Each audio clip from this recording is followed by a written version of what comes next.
Hey, Mike here. I just wanted to let you know that you can listen to Dark Poutine early and ad-free on Amazon Music, included with Prime.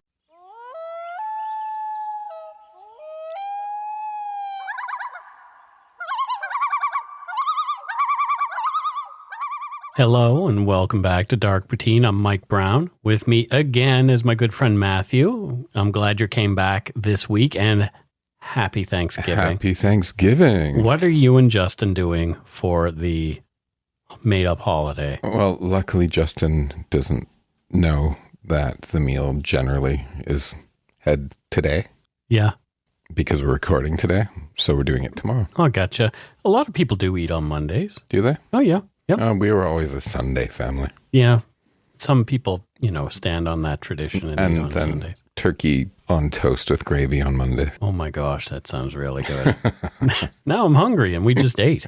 The views, information, and opinions expressed during the Dark Poutine podcast are solely those of the producer and do not necessarily represent those of Curious Cast, its affiliate, Global News, nor their parent company, Chorus Entertainment.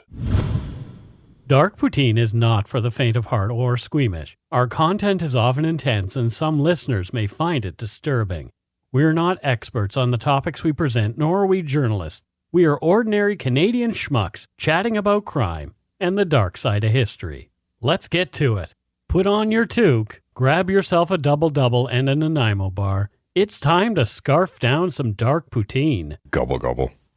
Exactly.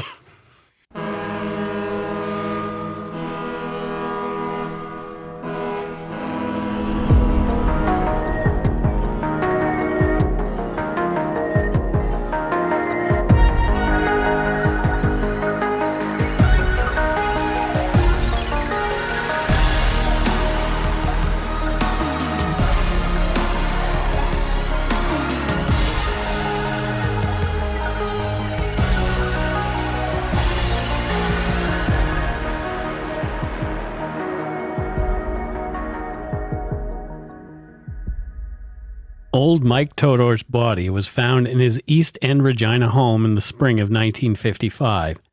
He'd lain there for more than 14 months and had been beaten to death. Someone had killed him, but who?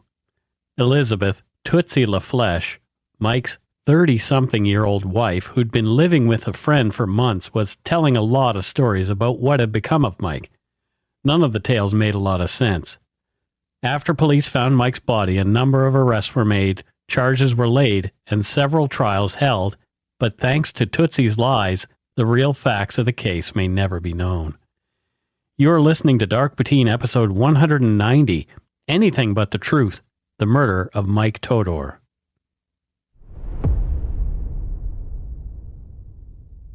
Mike Todor was born Mihail Todor in Romania in 1880. Along with thousands of other Eastern European immigrants, Todor moved to Saskatchewan in 1912 to help settle Canada's West and have a better life for himself. He set up his first homestead near Wheatstone, a farming community to the southwest of Regina. According to Pier 21, the website for the Canadian Museum of Immigration at Pier 21 in Halifax, quote, from 1867 to 1914, the Canadian West opened for mass settlement and became home to millions of immigrant settlers seeking a new life. This immigration boom created key industries still important to Canada's international role, like agriculture, mining, and oil. The prairie provinces of Manitoba, Saskatchewan, and Alberta grew rapidly in these years as settlers began to transform the barren prairie flatland and establish unique cultural settlements. Many motivations brought immigrants to Canada: greater economic opportunity and improved quality of life, an escape from oppression and persecution, and opportunities and adventures presented to desirable immigrant groups by Canadian immigration agencies. By examining these motivations, an understanding of prairie immigration experiences and settlement patterns evolves in interesting ways. You can learn more at that pier21.ca site. Todor chose Mike, an anglicized form of his Romanian first name Mihail, which translates directly to Michael. He sometimes went by John, but mostly Mike. Since he'd emigrated, He'd done pretty well for himself, earning cash as a traveling construction laborer and through the sale of real estate he'd purchased years earlier. Later in his life, Mike Todor was making a decent income from an apartment house that he owned, which, according to Frank Jones' book, Trail of Blood, took up 4 residential lots on prime land in Regina. As he was away for work a lot, Todor hired a law firm to collect rent from his tenants and pay his bills from the cash. But rather than live on the more lucrative property himself, Mike chose to live in a shack on McKay Street. Mike Todor was known for his love of a stiff drink. Sometimes after he'd had a few too many, he talked about things that might have been better kept to himself. According to Frank Jones' book, Mike said, quote, "I got money stuffed in my mattress, but don't think nobody can steal it. I got a gun right by my bed and a big stick." He told neighbor Carol Frost that he had $40,000 hidden and even showed her the gun. With inflation, that's like $400,000 in today's money. Isn't that crazy? Yeah, you don't go around bragging about having $400K in your mattress. You're just asking for trouble. Always the entrepreneur, Mike had rented out rooms in his tiny shack, often to the folks he drank with. There was no shortage of sketchy characters willing to help the friendly old-timer finish a bottle as, thanks to his money, they knew there'd always be another. One of those unsavory characters was Tootsie LaFleche. But, okay, let's stop here for a second. Okay. So these names. Yes. Right? So it's like they're out of a Pulp Fiction crime novella or something, right? Yeah, well, there's that. So you have Mike, Yes. right? Who sometimes goes by John. Yeah. Like, he chose the 2 most boring names in the world. Yeah, I get it. And, but, you know, at the same time, you know, if you're writing a novel, right? Solid, salt of the earth, Yeah. regular guy, right? And then you have Tootsie LaFleche, you know, the dichotomy of like, you know, maybe the promise of sweetness and animal attraction, the lure of transgression. So all the descriptions of Tootsie Yeah. described her as probably one of the most unattractive people. And I have seen photos of her. Yeah. Also not great. Well, she managed to, sounds like she's, well, we'll hear. But you know she's going to be trouble. Yeah, she was definitely trouble. Yeah.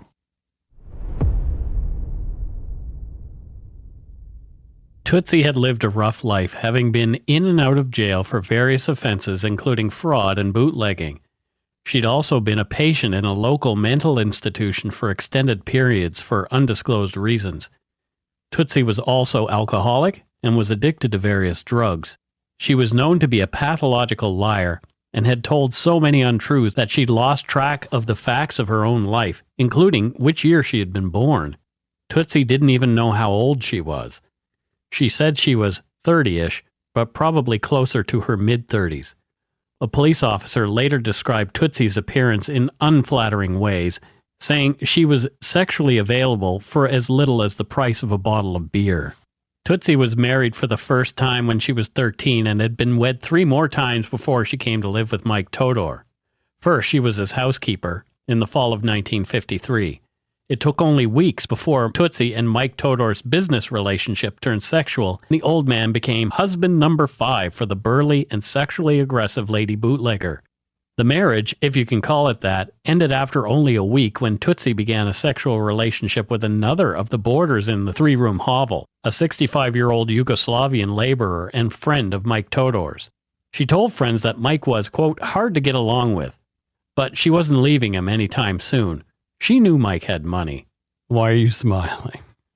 You've described her as burly. Yeah.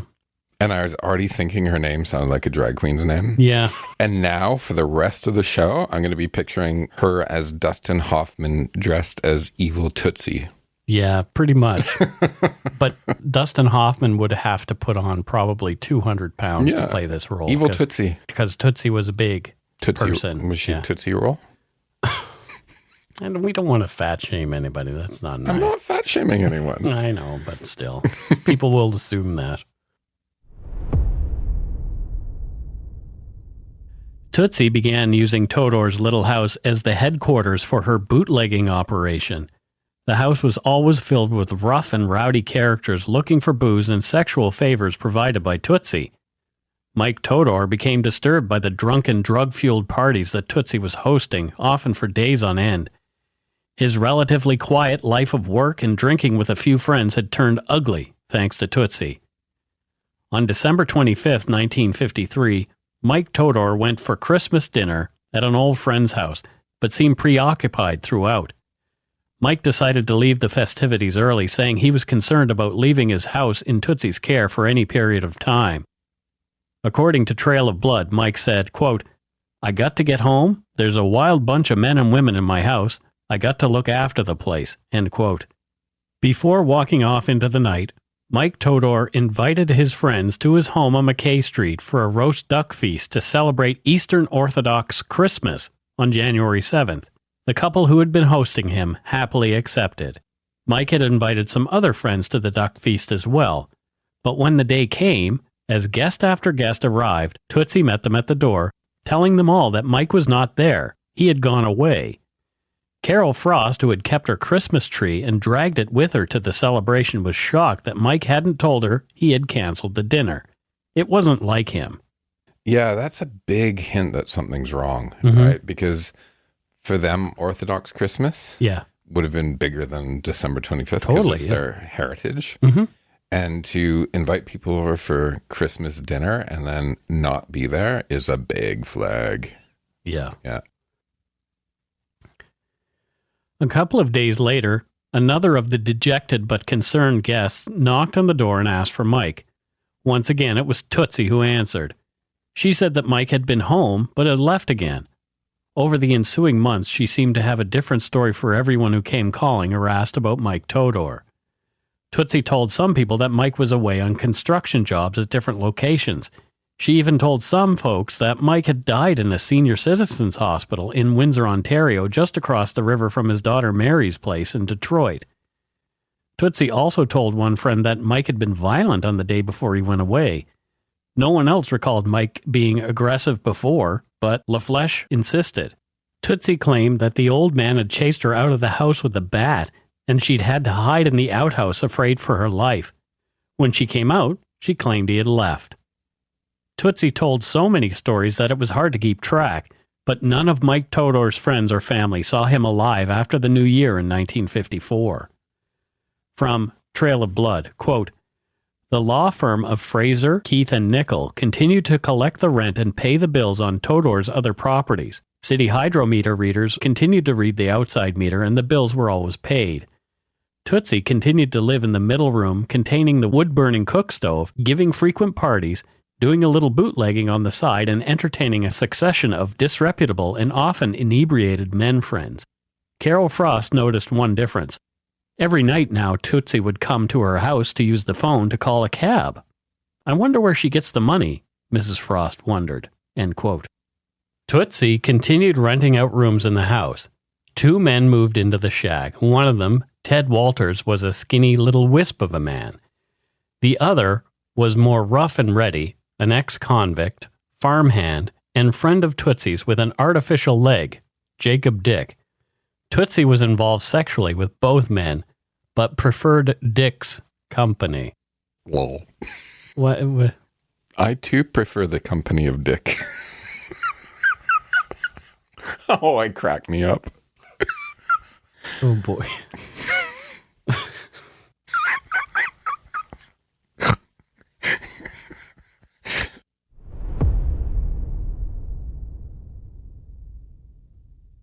Tootsie kept the door to the front room, Mike Todor's bedroom, locked.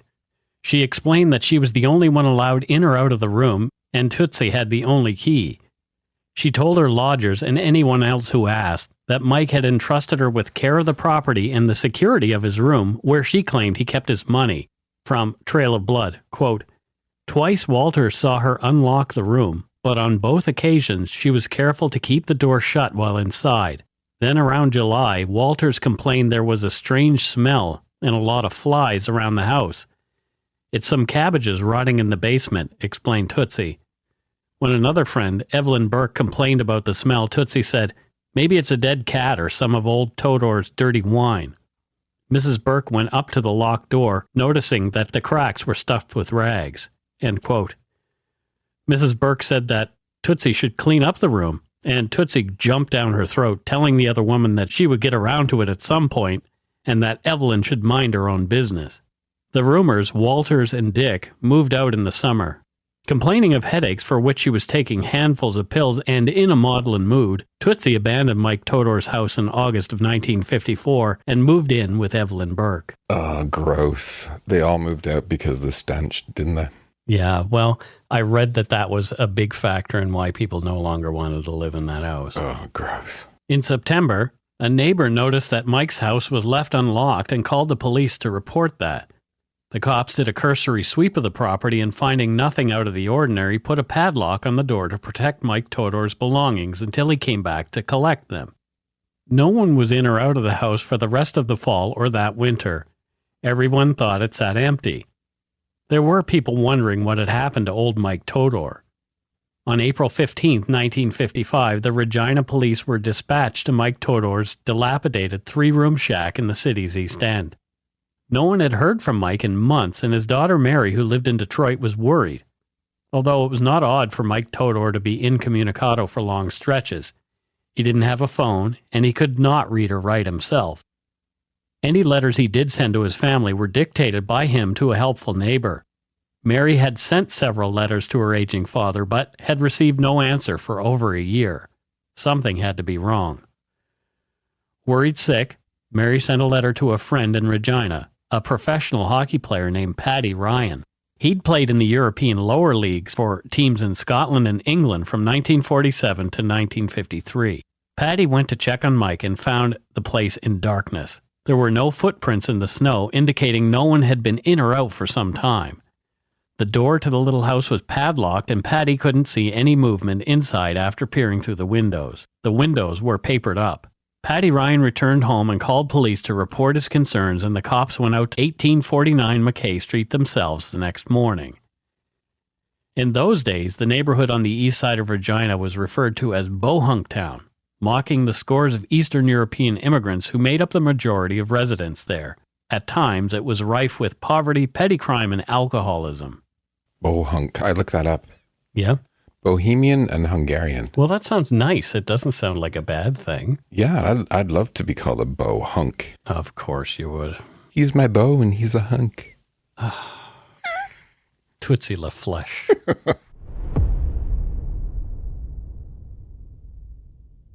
When the officers entered the house using the key for their own padlock, the first thing they noticed was the unmistakable smell of death. They expected to find someone, most likely the elderly homeowner, deceased, probably due to natural causes. Sure enough, inside, behind yet another locked door that they had to break down, there on a bed, was the badly decomposing and maggot-ridden corpse of Mike Todor.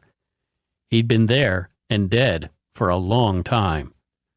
There was a deep coat of dust on everything in the room. There were Christmas decorations still present.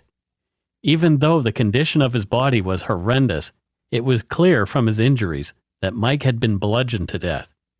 And we'll take a break right here.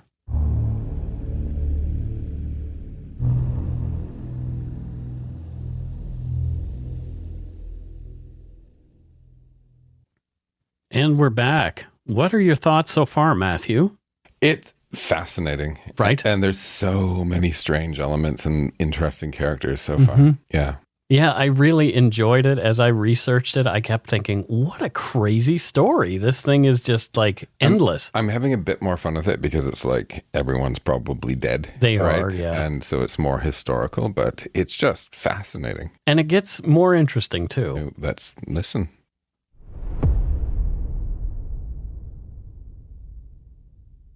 The old man's room looked like a scene from a horror film. Police determined that poor Mike had been laying there for more than a year. Dust-covered empty cans of bug-killing spray laid around the room and gave the story what appeared to be a bizarre twist. Someone had been spraying to keep the bugs at bay. The windows had been papered over, making it impossible to see in or out, giving the room an eerie feel, even in broad daylight. Investigators estimated that the old man had died either sometime in the evening of December 31st, 1953, or in the early morning of January 1st, 1954. This meant that he'd laid there, baking in the Saskatchewan summer sun. Blood spatter had stained the walls of the room. Mike's skull was crushed in several places. When investigators looked closer, they noticed that grasped in Mike's mummified hand was a good chunk of human hair. According to Frank Jones' trail of blood, there were 81 hairs in all. They were gray and black and did not belong to Mike Todor. Perhaps, fighting back, Mike had managed to grab a handful of his murderer's hair before he died. On the property, police found a hammer that seemed to match the wounds on Mike Todor's head. It had blood on it too, so they determined this was in all likelihood the weapon that had been used to bash in old Mike's skull. The day after the police discovered Mike, the Saskatchewan Leader-Post reported, quote, Todor's body, clad in underwear, was sprawled half on and half off a parasite-infested bed. His clenched hands raised as if to protect his head, which had been brutally smashed with a blunt instrument. End quote. Tootsie LaFleche had a lot to answer for. She'd moved out of Mike's place in the summer before, but the timeline didn't make sense. Mike had been dead long before that, most likely since the new year in 1954. Tootsie, a string of her bootlegging clientele, lovers, and several boarders had been in and out of the house in the months that police believed Mike's body had lain there. Investigating the first murder in their province in over 6 years, cops began arresting everyone with any kind of record who'd been seen around the property around the time Mike Todor was murdered and during the subsequent year that followed. No one seemed to know very much, except Walters and Burke, who told them of the horrific smell in the locked bedroom. There was no sign of either Tootsie LaFleche or Jacob Dick at first. Cops all over Saskatchewan and other prairie provinces were on the lookout for them. On April 18th, 1955, 3 days after Mike's body was found, Tootsie and Jacob came to the Regina police together, and they turned themselves in. They'd been holed up together in Liberty, Saskatchewan, 115 kilometers northwest of Regina. They'd heard there that the police were looking for them. Jake Dick said that he had no idea what had happened to Mike Todor. Tootsie said she didn't kill the old man, but she said she knew who did. She named Nick Hordenchuk as the murderer. He was a man who'd spent a few evenings drinking at Mike Todor's shack. Police picked up Hordenchuk and charged him with murder. Hordenchuk, at the time of his arrest, had been sober for more than half a year and vehemently denied having anything to do with the murder of Mike Todor. Police apparently believed him and soon released Hordenchuk after discovering he'd been drinking on the other side of the city on New Year's 1954, the day of the murder. Hordenchuk's name as a suspect had made its way around the city, and he became the target of people who thought him guilty of Mike Todor's murder. He talked to author Frank Jones years later, from Trail of Blood, quote, When police released me, little kids on the street yelled, "You murderer!" Guys would call me a murderer and SOB. I hadn't taken a drink in 8 months. I was on a program. But that made me so mad I went back on the booze, and I didn't stop drinking again till 1969. I lost 14 years out of my life through that case, he said bitterly. Yeah, I feel for the guy, but he had other options, right? If you're a boozer, picking up unbottled is not the answer for anything. Yeah, if you're working the program, there's nothing that will make you go back on the bottle. The flip side of that is that's pretty extreme. Imagine if where you live, everybody's calling you a murderer. Mm-hmm. Right? It's horrible. Yeah, I feel for the guy, but he did have other options. Yeah, of course. Like, just jump into the program a little bit more. Yeah, or move. Yeah. or move. Or move. Police went back to Tootsie. They had a new suspect, Jake Dick. Investigators had determined that the hairs found clutched in Mike Todor's hand could have belonged to Dick. They matched in color and consistency. Although Dick was still denying any knowledge of Mike's murder, Tootsie had changed her tune. She was now saying that, yes, it was Jacob Dick who had killed her fifth husband. In what became one of many conflicting recountings of what had happened to Mike Todor, Tootsie said that she and Mike had been playing cards and drinking on New Year's Eve. Mike had gotten tired and gone to bed, but Tootsie was still up for a party. She claimed that she'd gone for a walk, as she did sometimes when she was drunk. On her walk, she ran into Jacob Dick, who'd been recently released from jail and was looking for a party. Tootsie said the pair made their way back to Mike's shack. She said they knocked on the window to wake Mike, and he let them in. Then she said the three of them drank some homemade wine with high alcohol content, and that it made all of them very, very drunk. Tootsie claimed that an argument started between Mike and Jake. She said that Jake was accusing Mike of not paying him for some work that he'd done around Mike's properties. Mike, apparently frustrated, then left the room and went into his bedroom, and Jake followed. The next thing Tootsie claimed she recalled was Mike crying out, why? And then she heard a struggle and loud thuds coming from the other room. Tootsie said that on hearing the commotion, she went into the room and saw Mike Todor bleeding from his head wounds, with Jake standing over the old man with a hammer. She said she approached the bed and her foot slipped a bit in the blood that had leaked out of Mike's head and onto the floor. Tootsie said that Jake then warned her that if she called the cops or told anyone about what she'd seen, the same would happen to her. Accounting for the money that people had seen her spending, Tootsie claimed that she'd kept $215 from Mike's wallet, and Jake took another $1,500 that she'd later seen him bury in a couple of coffee cans on a farm where they were both working months later. Jacob A. Dick was officially charged that on or about January 1st, 1954, at or near Regina in Saskatchewan, he unlawfully murdered Mike Todor, contrary to Section 201 of the Criminal Code of Canada.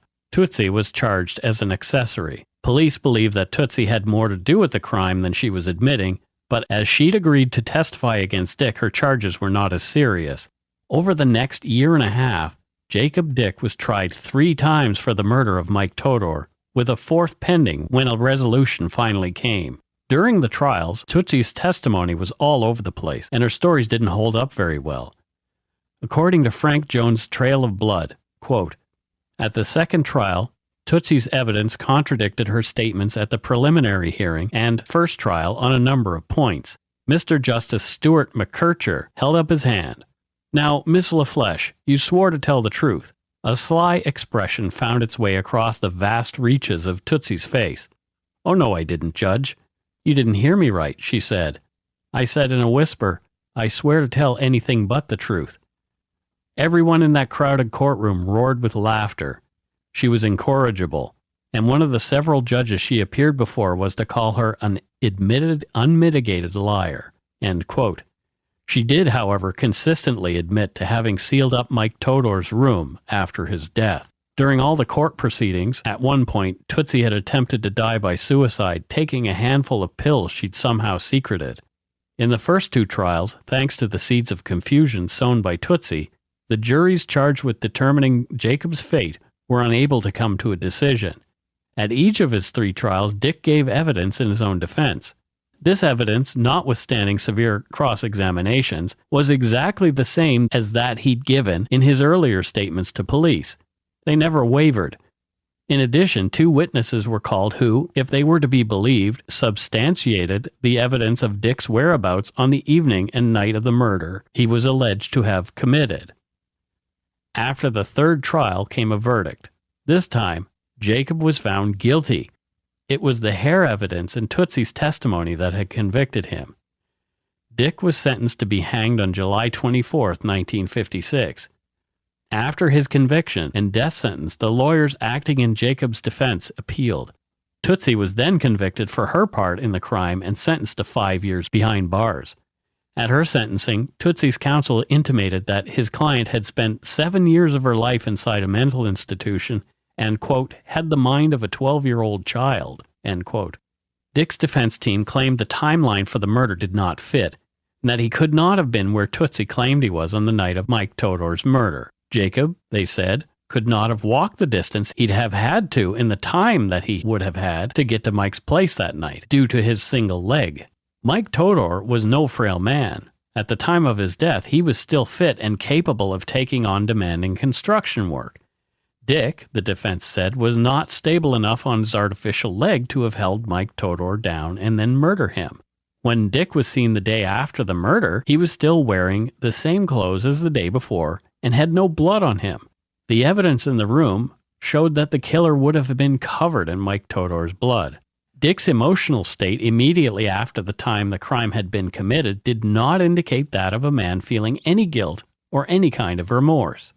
The timeline was just too tight, as Jacob Dick had been serving a 30-day term in Prince Albert Jail and was released on December 30th, 1953. He returned to Regina on the morning of December 31st, 1953. It is clear that if the murder occurred prior to the night of December 31st, or January 1st, 1954, he could not have been present. Dick's defense team pointed out that the hair evidence was questionable. The RCMP expert had testified that he believed that the hair, in fact, had come from the head of Jacob Dick. However, he could not confirm a timeline. Someone else could have taken the hair from Dick's head at any time, before or after the crime, and then planted it in the dead man's hands. As well, when asked whether the hair could have possibly come from someone else's head, it was determined possible, but not probable. Thanks to the strength of his appeal, Jake's murder conviction was set aside and his execution date was cancelled. A fourth trial was ordered. Tootsie's conviction held, and she did not appeal. In late August of 1956, not wanting to try Jacob Dick a fourth time, the Crown filed a stay of proceedings, essentially dropping the charges against Jacob. They had no new evidence, and as what they did have had failed to convict Jake on 3 different occasions, they cut their losses. Even though a stay in proceedings indicated a remote possibility of another trial, there was not going to be one. Jacob Dick, 46, was released from custody in September of 1956. The judge who read the decision said the only one he could see that should be hanged was Tootsie LaFleche. The Crown prosecutor, R.M. Barr, Q.C., who had overseen all of Jacob Dick's trials, resigned in December of 1956 and returned to private practice. Barr stuck to his guns, claiming he'd prosecuted the right man. Tootsie did her 5-year bit at Kingston, Ontario's Penitentiary for Women and was released in 1960. Just a few days after getting out of jail, Tootsie was found dead in a ditch off an Ontario highway. She'd been run over by a hit-and-run driver. No one was ever charged in her death, and no one else was ever charged again in Mike Todor's murder.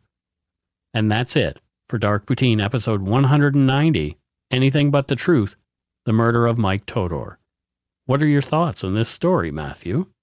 Yeah, I like the name of this episode because the only way that they could have convicted anyone would be if Tootsie had told the truth. Yep. Because if you think about it, like the body was there for over a year. Yeah. So, especially back then, with the forensics that they had, like, first of all, how could they say, oh, he died either December 31st or New Year's Day? Right. Well, one of the things that they went by were the Christmas decorations that were still up. Well, and the amount of dust in the house, which actually prevented some forensics from happening because there was too much dust to dust for fingerprints. Right. But some people put up their Christmas decorations like 6 months in advance. And leave them up all year round. Yeah. I remember my friend Mike left his Christmas tree up until May so we could drink every day. That's just laziness. Yeah, well, it's also alcoholism. But, and as far as the hair experts went. DNA? There's no DNA back then. Right? Dick's involvement, like it was too long. So yeah, you're right. She, all of her lying made it impossible for them to figure out what happened. Yeah, because her story kept changing. And she's truly evil. Like, she was out for herself. So, like, what she was doing there was just sliding around to make sure she got out as easily as possible. Right? Yep. Yeah, because it was assumed... Horrible woman. It was assumed that she may have been involved in holding the old-timer down while he was beaten to death and all kinds of things like that.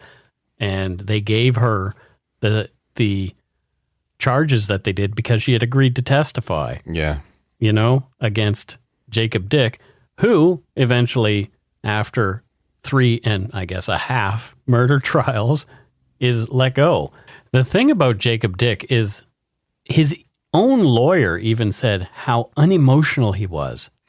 He was very stoic the entire time, even in the cell where he was awaiting execution, completely stoic. Never showed any emotion. So the fact that he hadn't shown any emotion after a murder was not out of character for this guy. So maybe he did actually do it. But here's this guy with one leg and an artificial second leg hobbling through the snow in Saskatchewan in the winter. And he has a certain timeline I don't know. I don't know who done it. No, we'll never know. And I think, honestly, they couldn't with everything that you've said today, they couldn't find him guilty, in my opinion. You can't. No. Right? Yeah. The only thing that backed up the evidence was what Tootsie told them. Yeah, and fuck Tootsie. And it's like I mentioned in the episode, the hair in Mike Todor's hands, although it looked like it had come from Jake Dick's head, when was it put there? Yeah. Did Tootsie just she was having an affair with the guy? It would be pretty easy to get some of his hair. And come on, hair looks like hair. Yeah. Right? How many people had sort of gray and brown hair? Yeah, right.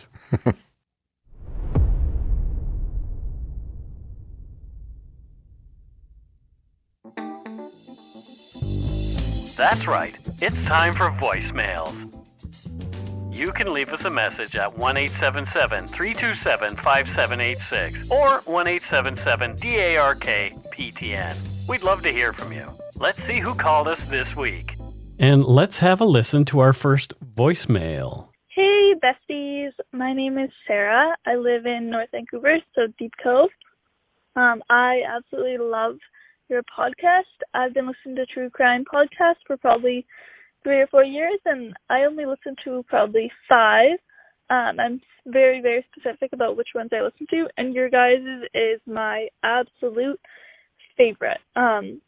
It's the best. There's a case going on in the news right now about Gabby Pearl, I think that's the name, about the girl that was missing in Utah, and I would love if you guys did an update on the case or just kind of talked about it. That would be awesome. Anyways, I love you guys. Thank you so much for being funny and producing amazing work. You guys are the best. Have an awesome day. Sarah in Deep Cove. In Deep Cove. I love how people... I love Deep Cove. I do too. It is so beautiful. I love how people from North Vancouver specify the neighborhood that they're from. Yeah. Not Lower Lonsdale. Yeah. I'm from Deep Cove. But Deep Cove is magical. Yeah. In Honey's Donuts. I know you're off the carbs. Yeah. But if you ever have a carb slip, go to Honey's Donuts in Deep Cove. It is fantastic. On the corner there, isn't it? Yeah. Oh my God. The donuts there are amazing. Do you think Deep Cove people hate us townies coming in on the weekends? I'm pretty certain because they do. The parking is impossible. Impossible, yeah. You have to go at 4 a.m. I'm sure the business owners don't mind so much, but yeah. Yeah, I actually looked at a house there when I first moved. Oh, it's gorgeous. Yeah. Oh, yeah. And to your comments about the Gabby Petito case, here's an update this is my opinion. Brian Laundrie did it. The end. Yeah, that's the end. He murdered his girlfriend. Oh. Yep. So that was pretty full stop. Hopefully they find him soon if he hasn't already taken care of himself. But we'll see. Let's listen to another one. This one looks like it might be from Nova Scotia again. Hi there. I'm a longtime listener, first-time caller from Nova Scotia. My name is Wendy.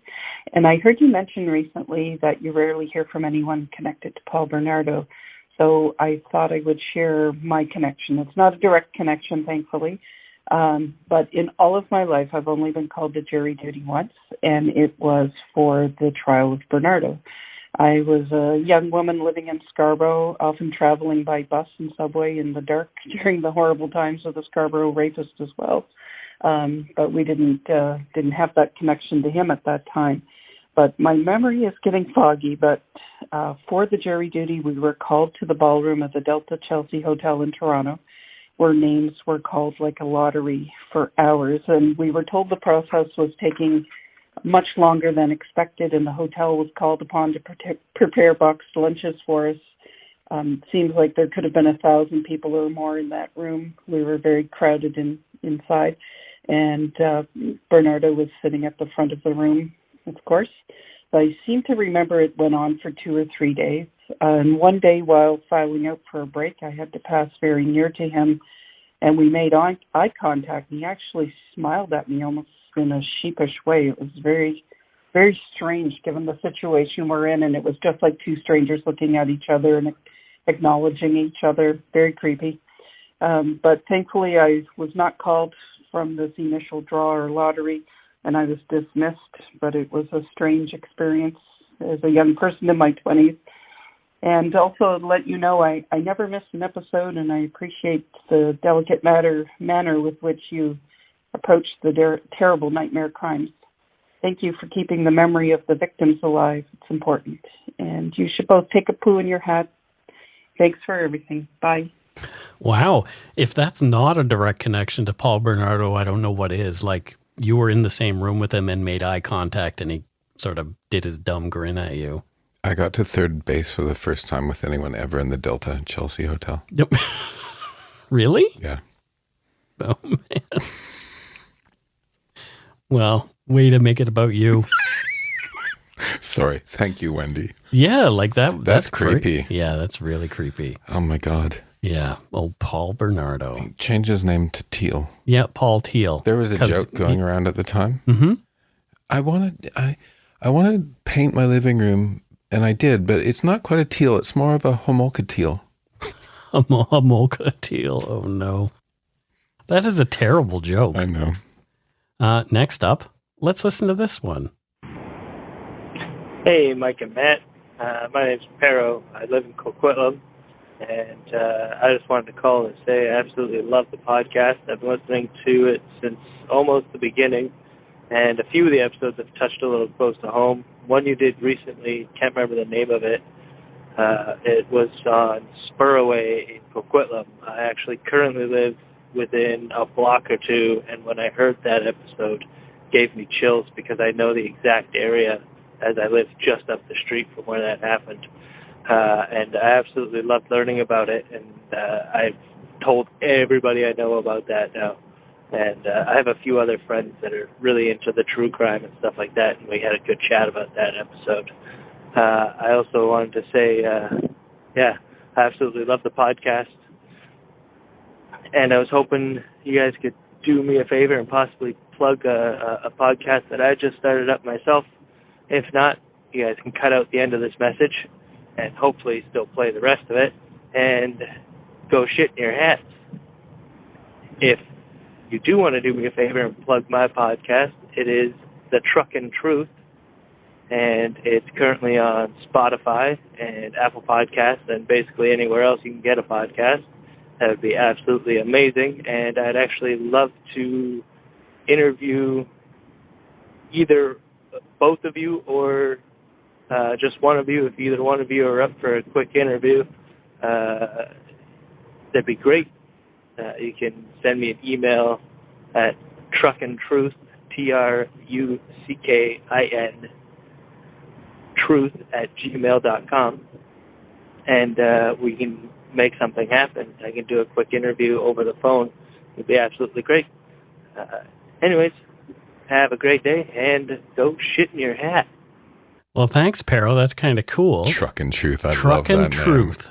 Yeah. I know the Truckin' Truth. Yeah, I know the Truckin' Truth. I've had a truckin' enough of you, Matthew. I wonder what it's about. I think a lot of truckers, or not a lot of truckers, but truckers can be serial killers. I wonder if it's about Well, a lot of truckers listen to podcasts. Yeah. Because they're on the road for a long time.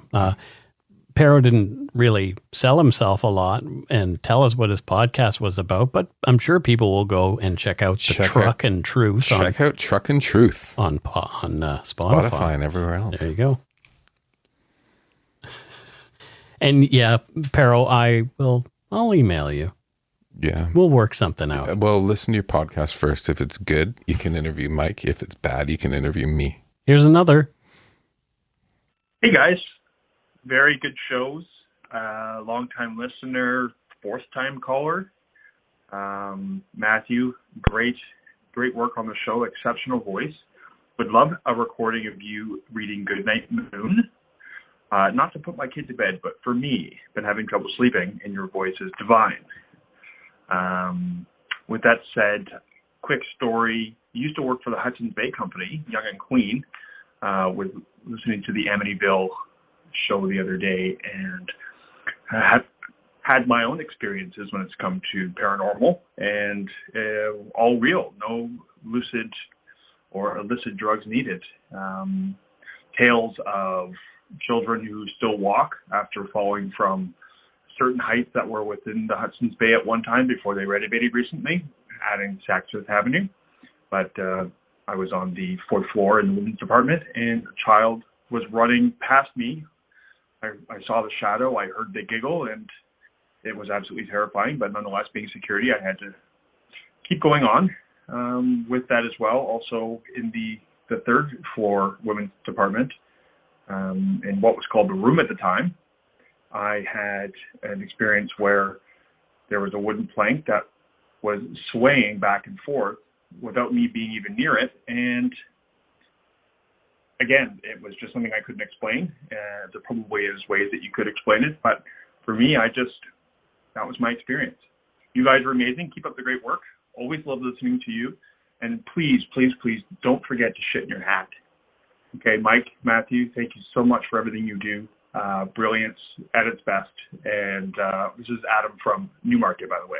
Thank you so much for hopefully playing my call. Adam from Newmarket, I'm going to read you Goodnight Moon right now, just briefly. Okay. Goodnight Moon, I had to look it up. I didn't know what it was. By Chivalry. There's a nail in the door, and there's glass on the lawn, tacks on the floor, and the TV is on. And I always sleep with my guns when you're gone. There's a blade by the bed and a phone in my hand, a dog on the floor, and some cash on the nightstand. When I'm all alone, the dreaming stops, and I just can't stand. Now, goodnight, moon, I want the sun. If it's not here soon, I might be done.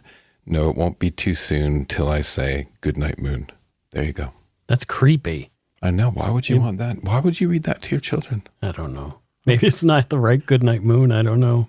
But kind of a nice one, though. Yeah, it's an interesting one. As far as paranormal stuff, we got a new podcast coming out.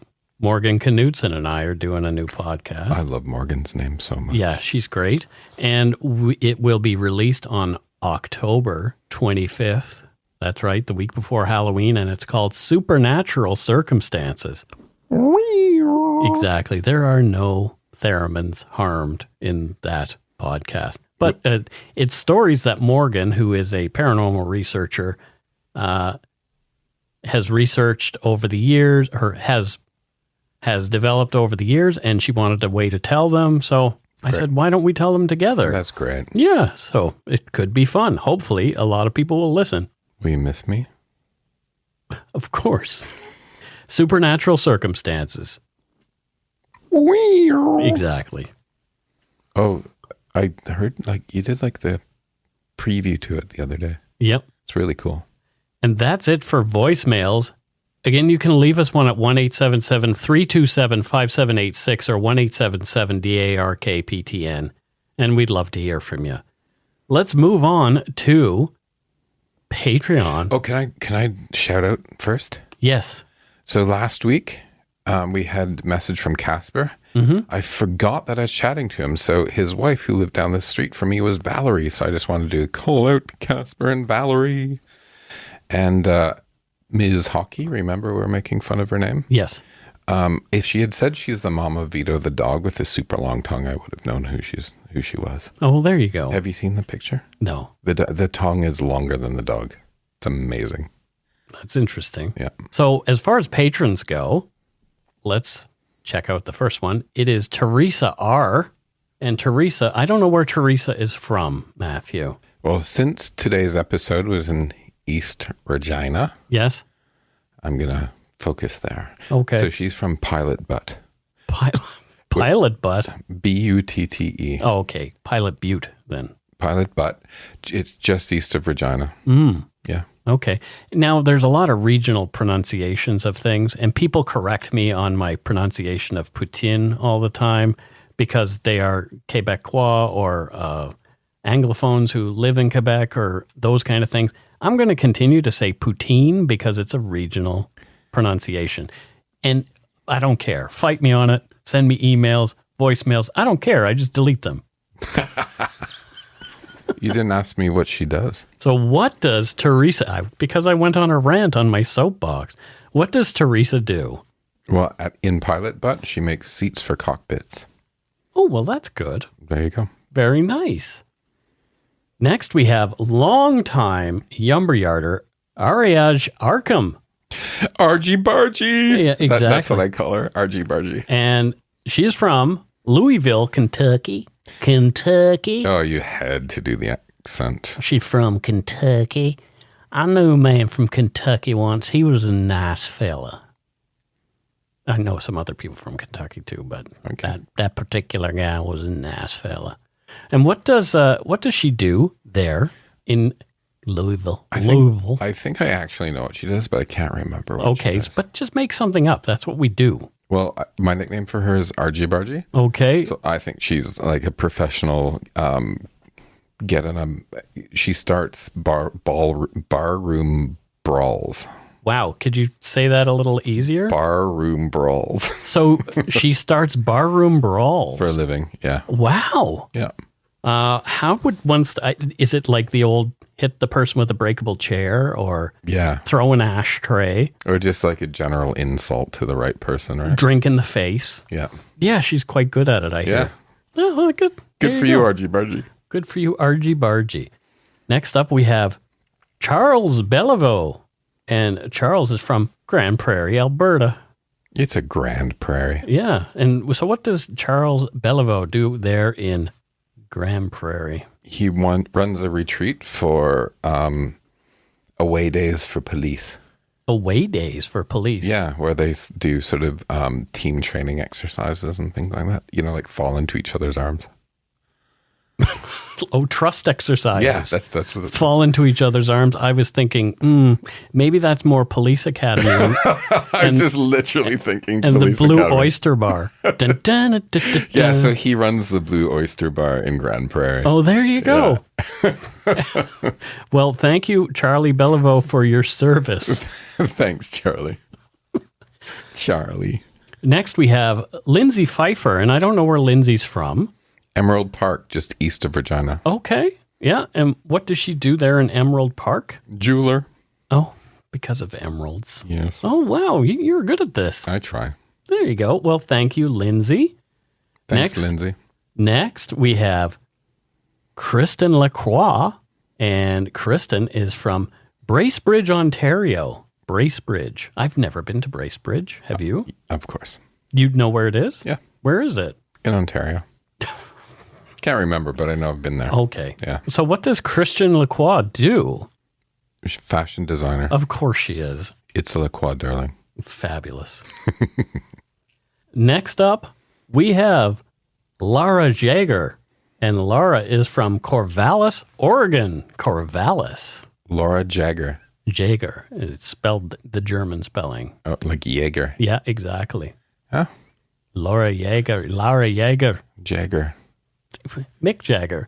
What does Laura do there in Corvallis? Corvallis. You know, I was once on a bus in London and two girls were listening to that song that goes, she got the moves like Jagger. Mm-hmm. And then one girl turns to the other girl and says, what's a Jagger?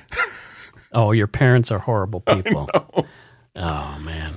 She's Ms. Jaeger is a nightclub owner. There you go. Yep.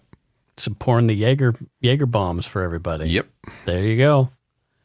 Next we have Jordan Marie Killam. And I don't know where Jordan's from, but Jordan is, or Killam is a last name that I've heard a lot in Nova Scotia, but I have a feeling that you're going to tell me she's from somewhere in Saskatchewan.